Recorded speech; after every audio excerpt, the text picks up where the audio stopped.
In this video, we'll look at curve plotting in MATLAB. We'll start off with everyone's favourite example, sin x, between x equals minus pi and x equals pi. The basic method of making a curve is to use the plot command, where the first argument is a vector of x coordinates and the second argument is the vector of y coordinates. To make a vector of equally spaced x coordinates, we use the colon operator. For instance, x equals minus pi to pi in steps of 0.1. However, the step size 0.1 doesn't properly subdivide the interval, so we should choose some multiple of the interval width if we want the value x equals pi to be included. An easier method is to use the linspace command, which allows us to specify both of the endpoints and the number of values that we'd like, and we let MATLAB arrange the points for us.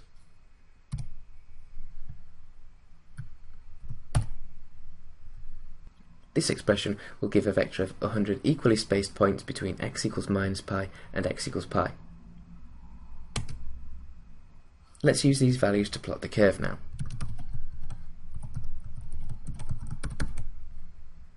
Because the sine function can operate on vectors or matrices, the y-coordinates are easy to generate. A figure window should open up containing the curve.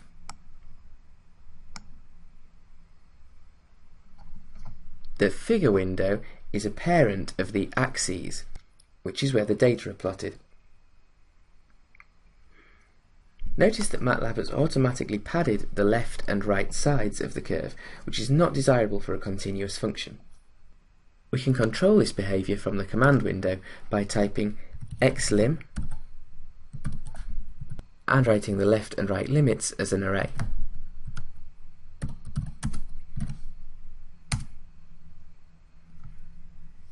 The result is immediately changed in the figure window.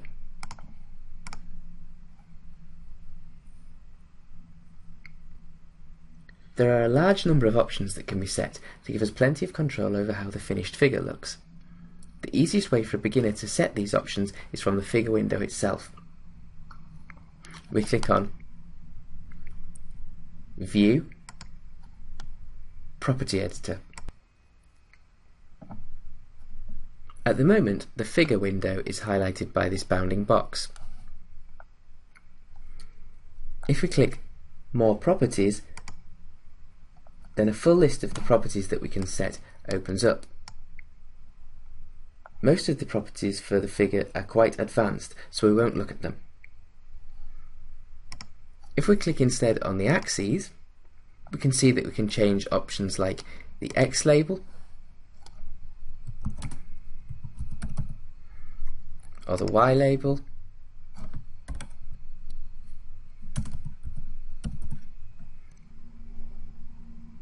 and we can define limits for both of these axes,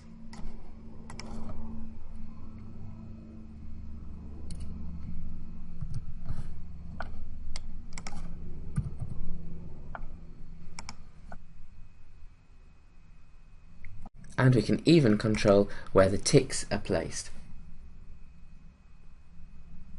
The full list of options can be opened up by clicking More Properties.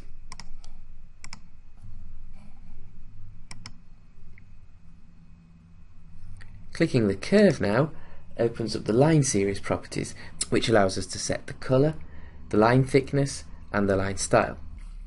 The homework this week will guide you through setting some of the line series and axis properties.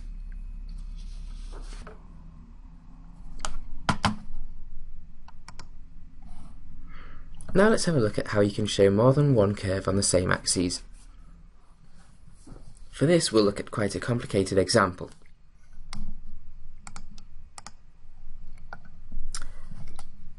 I've created here a vector of 5,000 equally spaced points between x equals minus 7 and x equals 7. I've used these x values to create two y functions that I want to plot on the same axes. The creation of these functions looks quite messy, but basically they're defined all in terms of x.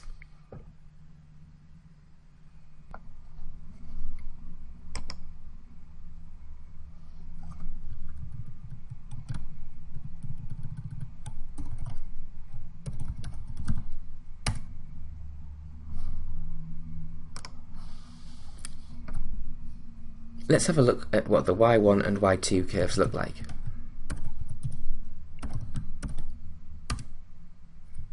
This is the y1 curve,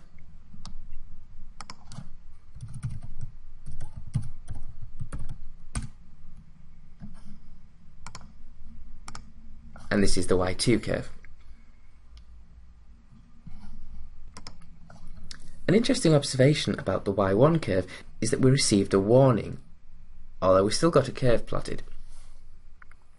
The function that I tried to plot had both a real part and an imaginary part. If you ask to plot a complex function, then the result is ambiguous. Do you want to plot the real part and the imaginary part separately on the same axes? Or do you want to plot the absolute value? Or perhaps you want to plot just the real part? Or perhaps the function was never supposed to be complex at all?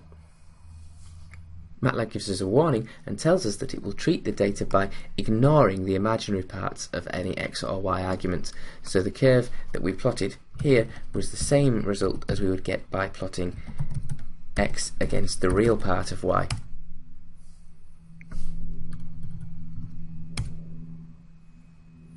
This time we get the same curve, but we get no warning messages.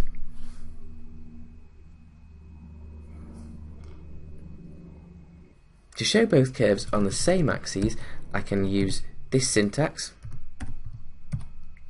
grouping together the two y vectors into an array.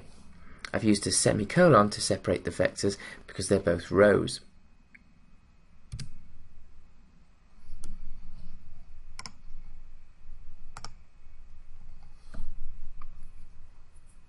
An alternative syntax for plotting two curves together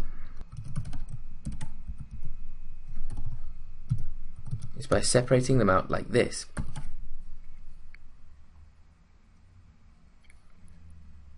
This is helpful because it allows for the x coordinates to be different as well as the y coordinates, which might be necessary if the plots are based on sample data.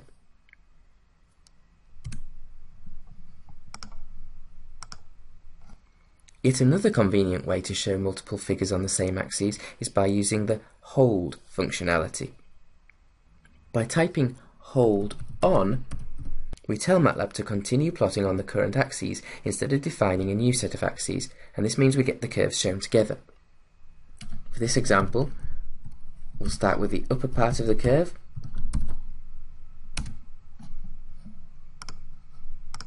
We get this figure here.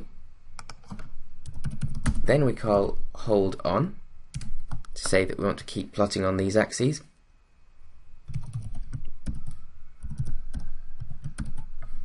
And then we plot the bottom part. The axes have now been updated. We should always remember to accompany a hold on by a hold off later in the code to restore the normal behavior.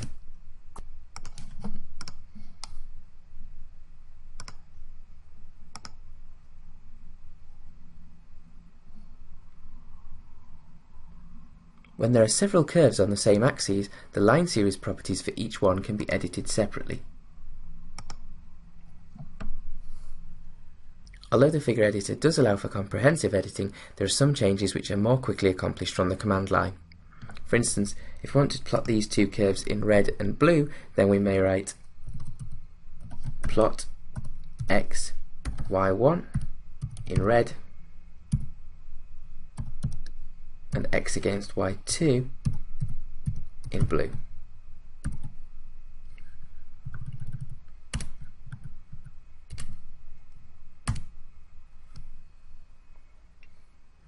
To finish off, we'll have a look at how subplots are created. To understand this, it helps to know a little bit about the figure axes stack.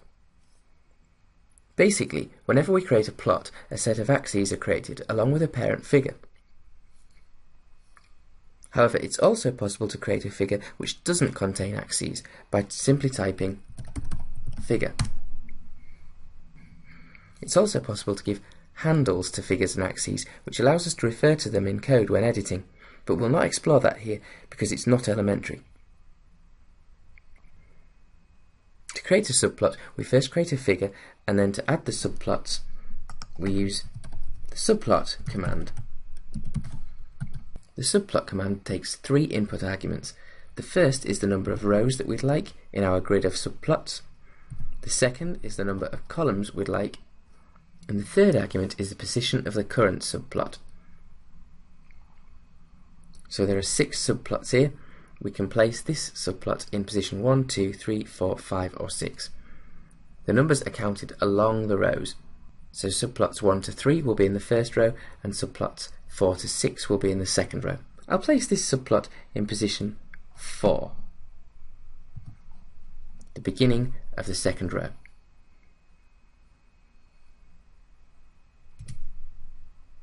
This creates a set of axes on the figure in the correct position.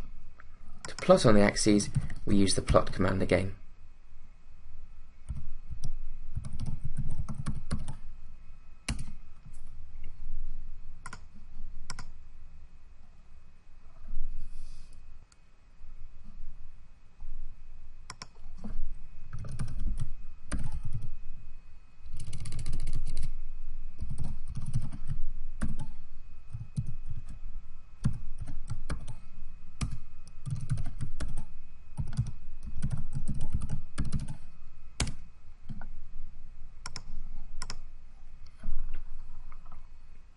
As ever, if you want more information about any of the commands that were used in this video, then you can look them up in the MATLAB help guide.